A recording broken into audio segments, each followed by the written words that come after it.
Thank you so much for taking the time to meet with me today.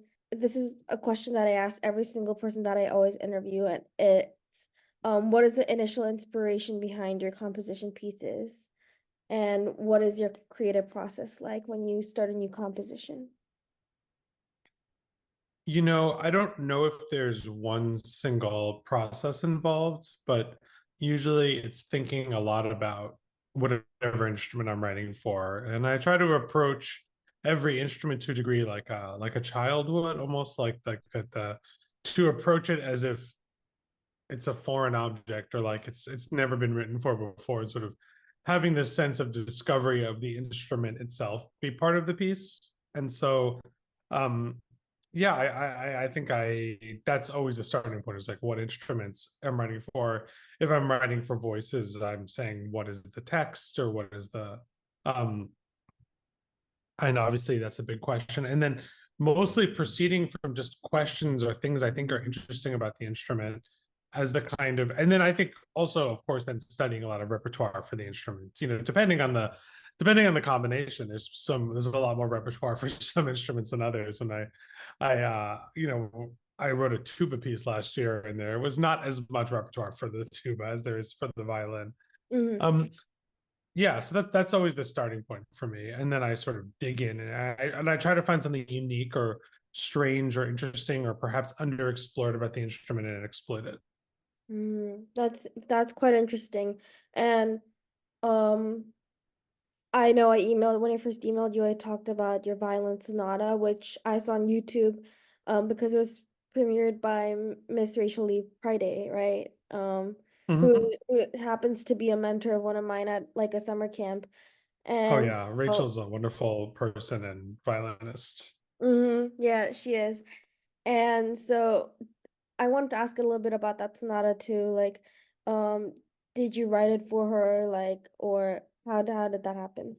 Yeah, I mean, I think the origin was actually the pianist on the project, David Kaplan, Mm. had suggested, and he was playing a lot with Rachel and suggested that I get and that I write a piece for the two of them. And I had never written a piece for violin and piano before, and I was actually a bit scared at the whole prospect of it because it seemed so both historical, but also not. It's actually not a very balanced combination.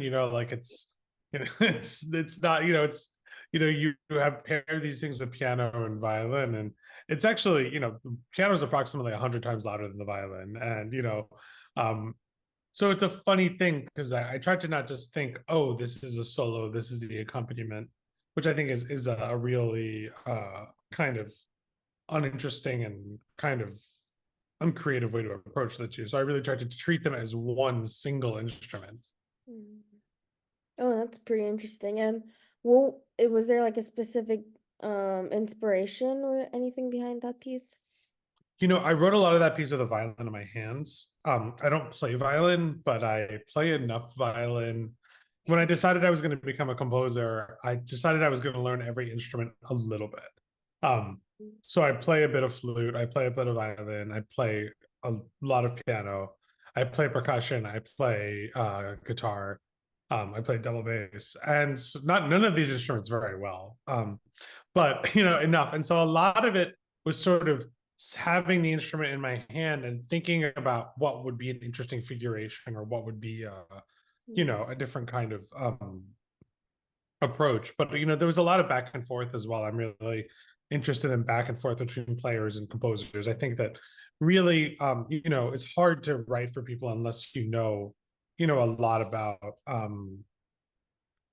how much what they like, what they want to do, what they want to do. And often, like, Mm. I called a friend the other day about a different piece, and I was like, listen, I know this figuration is impossible. Can you help me find a figuration that works? And so, and he came up with a thing that was so specific to the instrument. There's no way I could have come up with it. I said, I want this. I know this is impossible. How do we get there? And so there was a lot of that in this piece as well. Oh, I see. Yeah, I mean, yeah, every time I hear like someone's composition and I look at their bio and I'm like they started off as a pianist or they started off as a violinist and they wrote a piece for like tuba or something. I'm like, how did they do that? And it's just always interesting to hear how composers come up with different ways to write for their instruments that they're not so familiar with. And I wanted to ask, so what instrument did you start on? Like, how did you come become introduced to music, and then how did you consequently go into composing? I started on the piano, like probably like a lot of composers. Mhm. Um, and then I got fairly serious about guitar and playing like electric guitar and like kind of rock bands. I started studying classical piano first, then got into very into electric guitar and electric bass in high school and playing in bands. And then I also got into playing jazz, both jazz guitar and jazz piano. And I think I finally came back to the fold. And when I decided I was going to become a composer, I decided I had to play in an orchestra because I was like, oh, it's one of the most important ensembles for classical music. And so I called the head of my high school music program and I said, I would like to join the orchestra. I can play the electric bass. Can I? He's like, well, obviously the double bass is quite different. So he said, I'll give you double bass lessons if you teach piano in our summer program. And so that, it'll be a fair trade. And I said, okay. So I spent the entire summer taking daily double bass lessons. Oh wow. And before I joined the orchestra that fall. So I spent the last 2 years of high school playing in the orchestra as well, just so I could feel and understand what it's like to be in that kind of ensemble. Mm, that's quite cool. And um, did any of that like jazz and rock like elements of your like musical career come into like your composition process at any point? Early on, not at all. I was sort of decided that I was done with pop music. I was done with everything, and really sort of and I also felt quite behind because I hadn't studied composition seriously before I went to college. So, I think at that point, I really just immersed myself only in classical music, like knowing that I had to, I mean, no one has a perfect knowledge of all repertory, but, I knew that I had to immerse myself in Bach and Mozart and Beethoven, and I played a lot of fugues and all things like that and studied counterpoint. And I think later on, I realized much more that I didn't have to be so dogmatic. And so I think my use of electronic sounds is much more influenced by pop music than it is by classical music. And like my influences of the sound world of my electronic music is almost exclusively not derived from classical pieces for the most part. Mhm. Yeah, that's what I find quite cool about like your music, and also composers who are like including electronic music like a lot more nowadays is like um I feel like that's like kind of a new concept, right? Like it's quite like new and like upcoming, and Well, in a sense, it's very old because you always have pop composers, that's including true. popular influences. It's just that I think it kind of fell out of fashion, and so now I think it's kind of back to normal in a sense. It's Mhm. funny. I remember when it was like the violin sonata. There's those like chords that come in like D A. Um, E, there's like 1, 2, 5 chords. And I kept joking that this was like the Bruce Springsteen part in my song. So I was like, Oh. it was like very much a kind of deliberate pop music moment as well. So it goes beyond the electronics, but I think, um, Mhm. so I think particularly to combine things that have more avant-garde influences and also influences from pop music is a big part of my language as a composer. Mhm. That's quite interesting. And I'm gonna come back to this, but first I want to ask, what made you want to become a composer?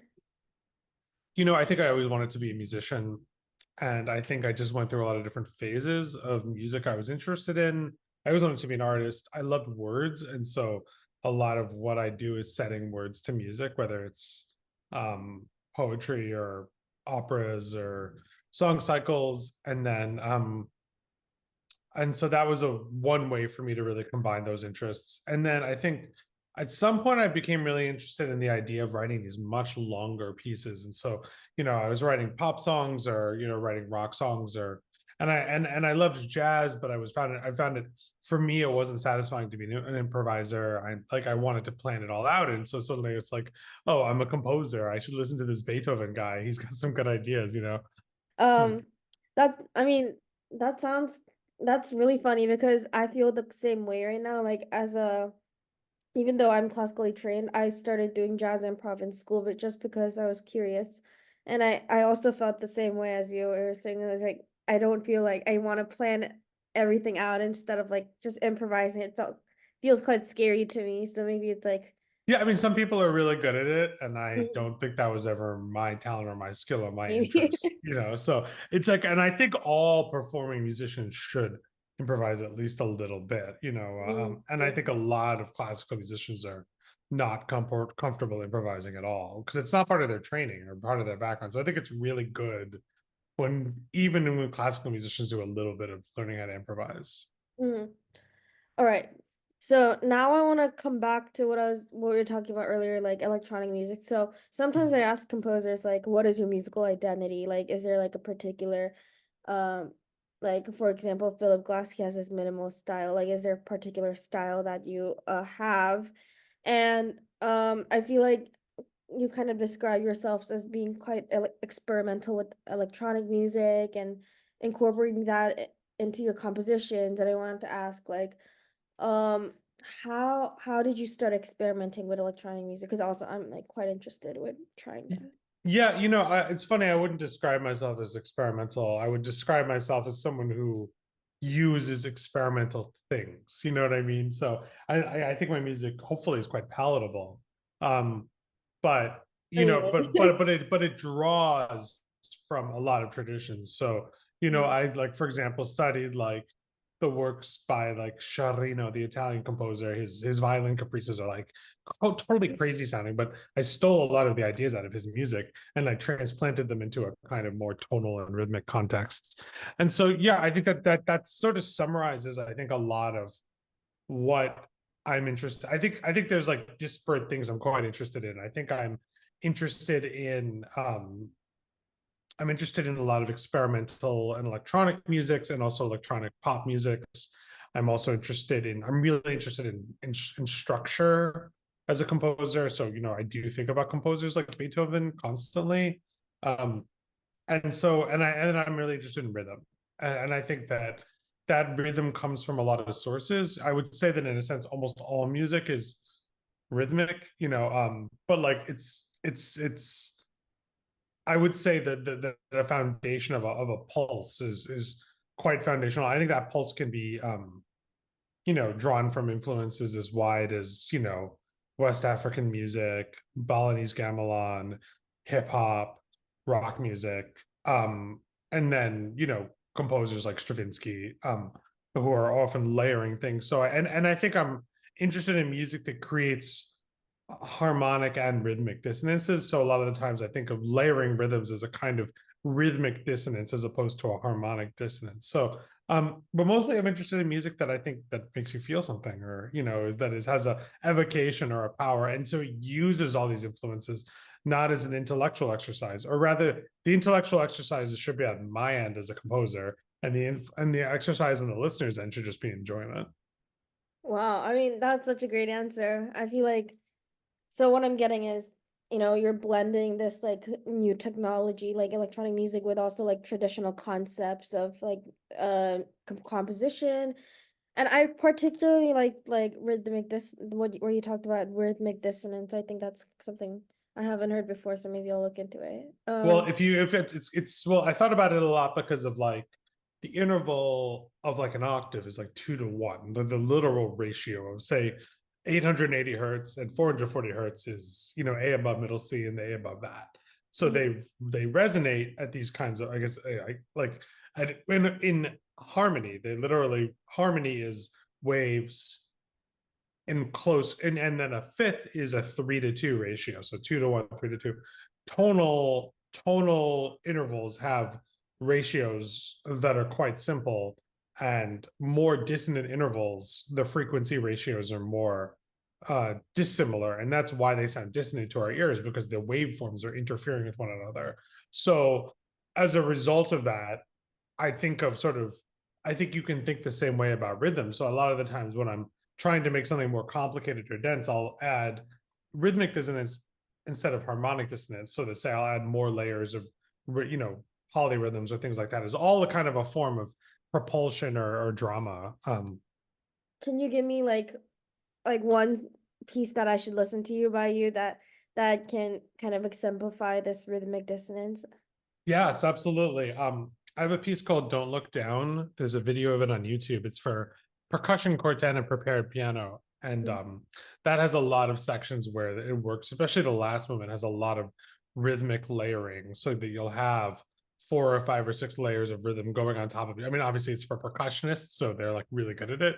Um, but that I think sort of exemplifies this idea of like as the music gets more complex, I layer more and more rhythms. Right. Okay, great. Thank you. I'll go listen to it after this. Sure. I want to ask, like, is there anything you're working on right now? Like, any projects that you're doing? Yeah, no, no, nothing's a secret. No. Um, I'm working on a big piece for this group called Roomful of Teeth. They're a vocal ensemble of 8 singers, and it's for the men of the group, so the low voices.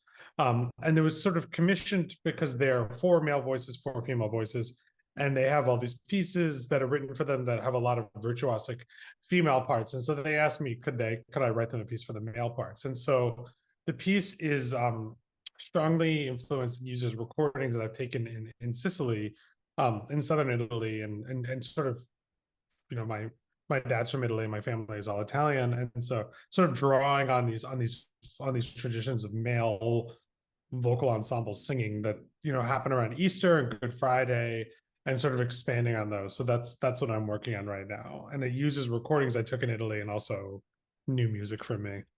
That's really cool. Okay, great. Now I want to pivot a little towards the contemporary music, like, or like contemporary music in general.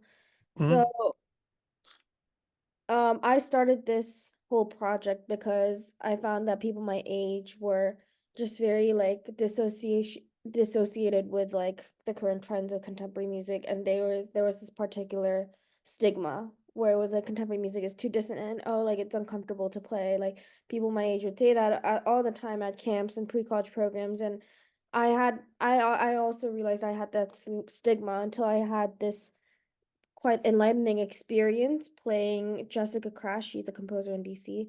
Her piece at a competition, and it just resounded with me so much. And so I'm always looking at ways to kind of think about what are the biggest challenges faced by contemporary music, by contemporary composers, like right now, and how can we how can we like alleviate that? Well, yeah, I mean, probably a lot of the things your young colleagues here are probably things that their teachers told them, or like I don't know if those opinions, and I just saw this like this two set YouTube channel. Do you know these guys? Yes.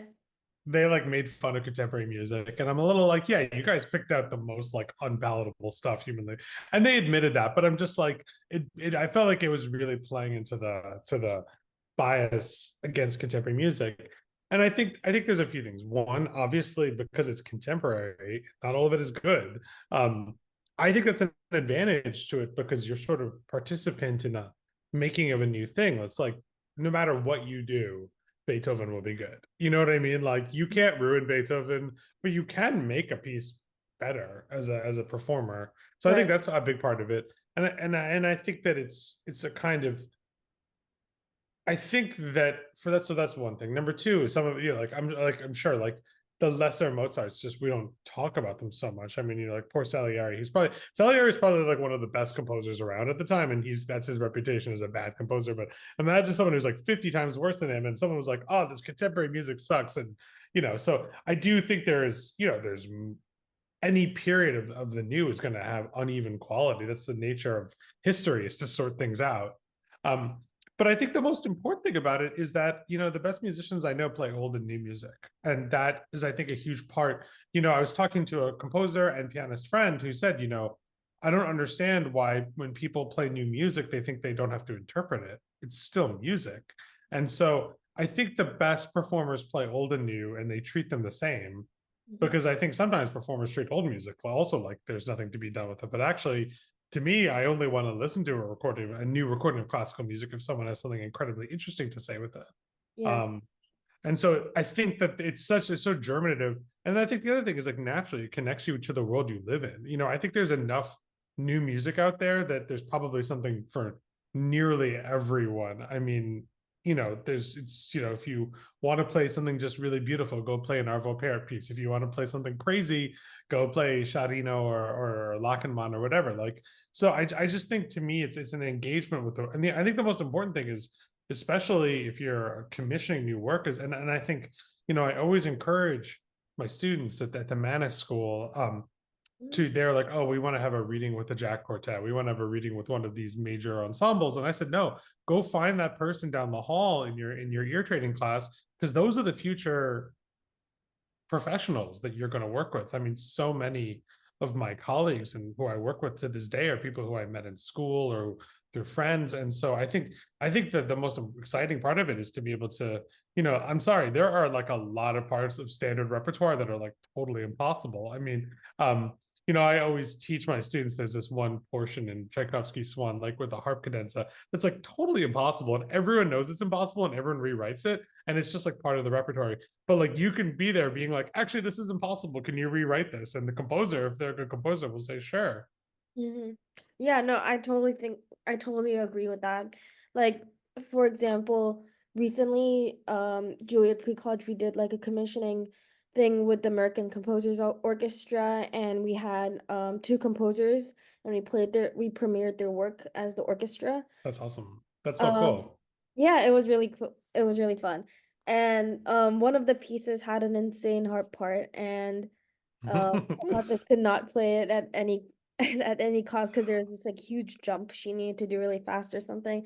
And so she Let me was tell you something about running for a harp is that okay. you're gonna composers always get that. I was just at a premiere and the harpist is like, your part's impossible. And I was like, I believe you. What do I do?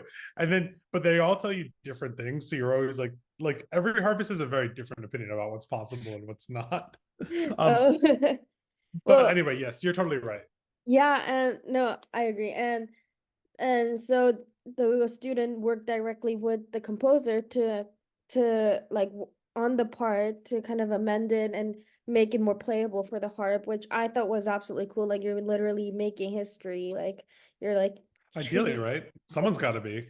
yeah, I mean, and so yeah, I think in that way, that's what's like really special about contemporary music. Absolutely. Yeah. And so I think I'm just gonna have one last question, and that's going to Sure. be, what is your vision for the future of music, like composition with AI technology on the rise? Like I know like the kind of technology that you employ is not AI. It's like more for your like helping your own musical production. But how is AI like going to influence that? I mean, it's a great question. I don't think I have a great answer. I'd say that it's funny. I was on the phone with a friend who does TV commercials and also film music, and he said, as a classical composer, you're the most protected because it's pretty easy for AI to write bad TV commercial music. I don't know if it's going to be writing um, classical compositions for orchestras that people want to hear anytime soon. I could Mhm. see it being a very interesting tool. I think it probably will be an interesting tool. I haven't seen anything quite. I'm not so worried about human beings being erased just yet, but I think it'll be interesting to see what happens. I mean, certainly there's a lot of tools that I use now that are very contemporary. I mean, I use auto tune all the time. I use all sorts of, sometimes against their own wishes. So I'm kind of curious to see how I can break AI to um but yeah, I think it'll be a tool like anything else. I honestly don't know, maybe any more than you, what the future will hold with the stuff. But I suspect that there's not going to be a clamoring beyond a kind of short term moment for there to be AI symphonies or anything like that. I don't think anyone really wants to hear that. Mm-hmm. No. Well, okay, I'll take it. And okay, I said that was my last question, but one quick one is, can you give one tip for music students getting into contemporary music and like what they should listen to or something they should check out? I don't know if I want to give a specific listening tip All right. beyond but I would say to listen to a lot of different things, to trust your instincts that well, it's weird. It's like if you don't like something, it's okay that you don't like it. But I'd say number one, there's always something. I remember, actually, John Corigliano gave me this tip. He said, you should listen to music that you don't like, even if you don't like it, because there's a lot to be learned from that. And so I'd say listen widely, listen with an open mind, but don't feel like you have to like everything. I think in the end of the day, whatever draws you in is ultimately valid. And Mhm. I think that, and then just just keep listening. And I'd say certainly for musicians to study scores as much as humanly possible, go to the library and, you know, get your head in scores. You learn a lot from studying scores. And just to listen to, I used to have a teacher in undergrad and he would give me 10 or 20 pieces to listen to every week. And I was in the library with the score. And I really think that that would, um, and a lot of it I didn't like, but I remember it all, and um, uh, I think that I think it's all really awesome that I listen to all that music and I feel like a better musician because of that. Great answer. No, I completely agree, and I think that's invaluable for all music students. And Absolutely. I will take that advice for myself as well. Well, Cool. thank you so much for that conversation. It was honestly so great talking to you. I learned a lot. I'm sure um the people looking at the website and my friends will enjoy this video as well. So thank you so much for Awesome. your precious time. My pleasure. Really lovely to meet you and good luck with everything. Thank you so much. Have a nice day. You too.